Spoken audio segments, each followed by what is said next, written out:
Hello everyone, and thank you for visiting the Wolf Sports YouTube channel. This is Dylan Chapin.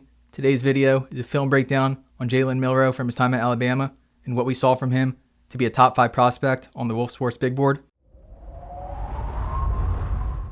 I want to first note that this analysis and our belief in Milroe is based on a proven track record.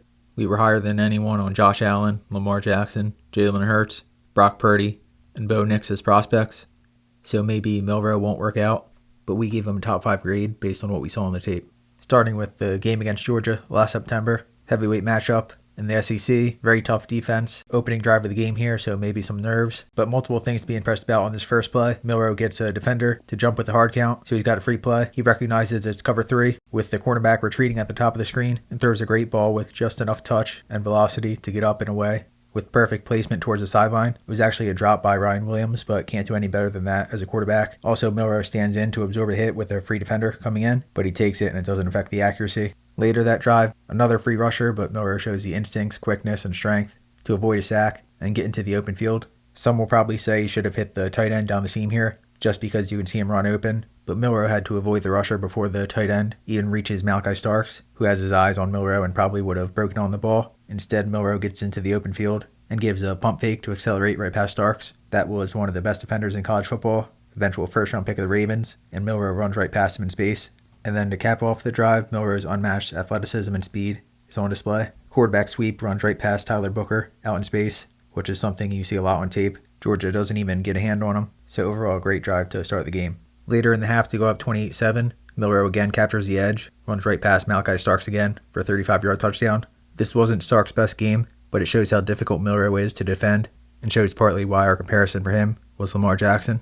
I don't know who remembers this game, but Georgia tightened up defensively as expected, and the Crimson Tide actually trailed 34-33 with about 2:30 remaining in the fourth quarter. So that makes this clip all the more impressive. He did a tremendous job not making any mistakes versus the top defense that flew around after they fell behind 21 points. But when it was time to make a play, Milroe answered. This wasn't the typical dime where he hit the receiver and stride down the field, but that's still a clutch play after Alabama fell behind, following 21 unanswered points by Georgia in the fourth quarter. For anyone saying Milroe isn't accurate, he went 27 of 33 for 374 yards, 2 touchdowns, and 1 interception. The turnover wasn't his fault. It bounced off a receiver's hands, and he also rushed 16 times for 117 yards and 2 more scores. So that's a big-time performance in the SEC, and Milroe couldn't have been any better. And this takes us to the next game I want to get to, against another top opponent in the SEC, this time on the road versus LSU in Death Valley. Wasn't as much passing here, so I'm just going to roll the clips, but Milroe completely ripped apart the Tigers as a runner in back-to-back matchups over the past 2 years. In 2024, he had 185 yards and 4 touchdowns on 12 carries, which came after 20 carries for 155 yards and 4 scores in 2023. So LSU, even after getting shredded the previous season, still had no answers for Milroe's athleticism. He routinely ran through the heart of SEC defenses, and his legs will be a major weapon at the NFL level. Seattle already set to get him involved as a change of pace option, but they've been clear that he's a quarterback, and that's based on the things they saw from him as a passer at Alabama. Here's one of the things they saw versus LSU, with Milroe having another accurate downfield throw. This is one of the clips that made us think of Lamar Jackson at Louisville when watching Milroe. It showed the natural touch and accuracy down the field with a quick release. Milroe has more power in his arm and isn't as fluid, but I think Milroe is much closer to Jackson in terms of play style than Jaden Daniels was last year. And Jackson's always been a very fluid thrower, but he's become more advanced as his career's progressed, so maybe we could see the same from Milroe.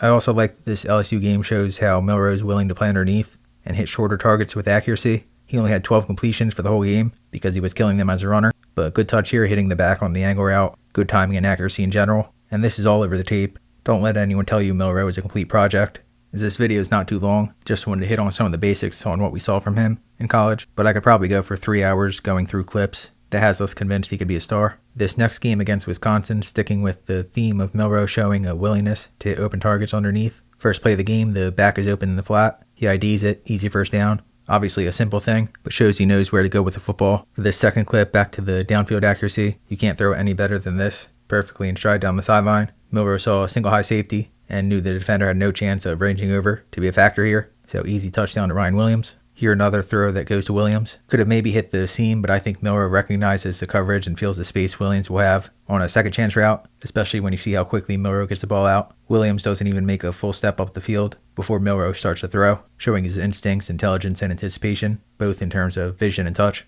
This fourth play is one of my favorite ones from Milroe from his time at Alabama. Another one to show he's much more advanced as a passer than anyone believed in the pre-draft process. It's a post corner route top of the screen by Ryan Williams, and you can see Milroe starts his throwing motion with Williams at the 10-yard line, but he goes 5 more yards and is still fighting at the top of the route to hit the corner. So the ball is on its way well before the break. Still perfect accuracy 40 yards down the field. High level anticipation shown again. It's really tough to fathom how people can try to say Milroe isn't a good passer or doesn't even have promise for the NFL level. But that's another downfield dime. On the following drive, let's get outside the pocket and show the instincts and accuracy on the move. Milroe scrambling hard to his right, gives a ball fake, hits his receiver on the inside shoulder to lead him up into the open field. A subtle thing, but leaving the ball inside, again, allows him to get into open space after the catch. And defenders can almost get frozen by Milroe when he gets outside the pocket, because if he breaks the line of scrimmage, he's basically a running back in the open field. Then to finish off Wisconsin with a dagger, another downfield shot, right in stride up the hashes. I don't think Milroe gets enough credit for throwing a very catchable ball, and he will attack every area of the field, both as a passer and runner, to force opponents to respect everything. And at least some of his detractors do admit that Milroe has plenty of upside. They say the highest ceiling in the class, which I don't get why you wouldn't want to work with that then. Now let's get to the Oklahoma game. This is the one the doubters pointed to as reason to not believe in Milroe at the next level. But context is key. The first 3 passes from Milroe were all drops. It was clear Alabama was a bit shaken by the aggressiveness of the Sooners. So really, Milroe played very well early on before things seemed to snowball for the entire offense. He started with this strike after 3 drops to start the game. Milroe stands firm in the pocket with eyes downfield, despite facing a lot of pressure already and having the pocket start to close around him. The throw gets over the intermediate defender and between the 2 deep defenders. That's followed up by this crossing route to get inside the 10. Ryan Williams stepped out of bounds, but still another chunk gain. So impressive stuff by Milroe to stay poised facing an aggressive defense.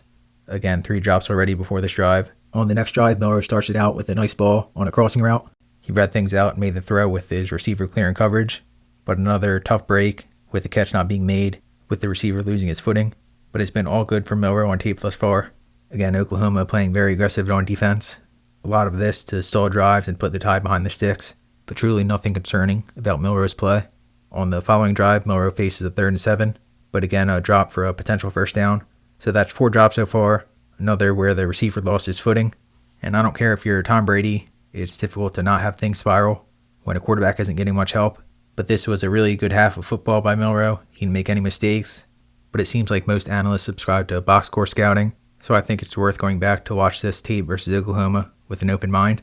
To start the second half, Milroe is still looking sharp. First throw he finds the hot with Oklahoma bringing pressure. Quick gain of 17 yards. But now the big mistake. Milroe gets a screen pass on an RPO jump for an interception, and it is a mistake. He should have pulled the ball down. But to be fair, the receiver missed the block here, and you can see at the end of the return, Milroe gets up and is not happy. So this is more about, I wouldn't say lazy, but just automatically throwing it rather than reading it.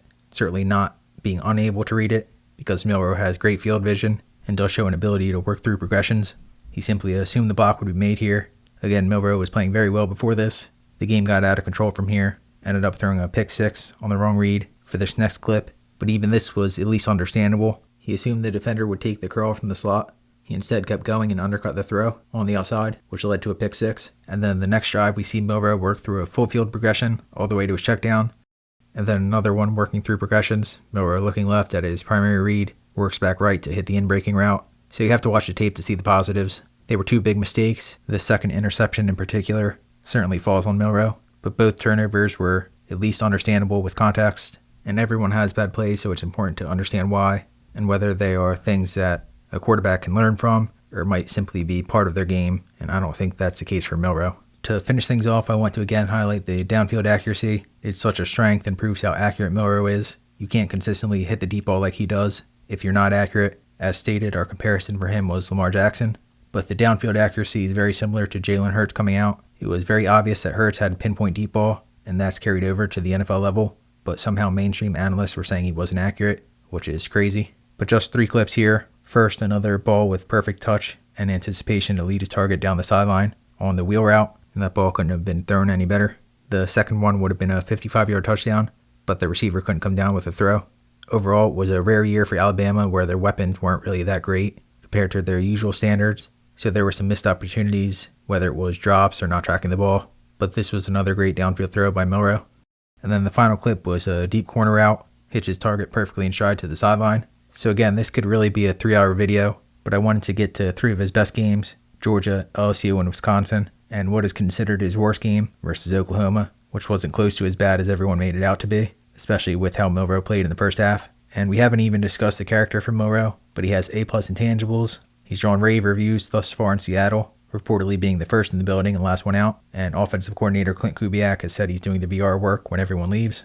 So when you combine the talent that Milroe has, both athletically and as a passer, with the work ethic and character, I don't see how he lasted until the end of the 3rd round, but I think things will end up working out. We like Sam Darnold and think he'll do well with the Seahawks, but it would not be a shock if Milroe became the starter at some point this season, and I expect he'll show enough on the practice field to be their top quarterback in 2026, and hopefully the next hit by Wolf Sports at the most important position in sports.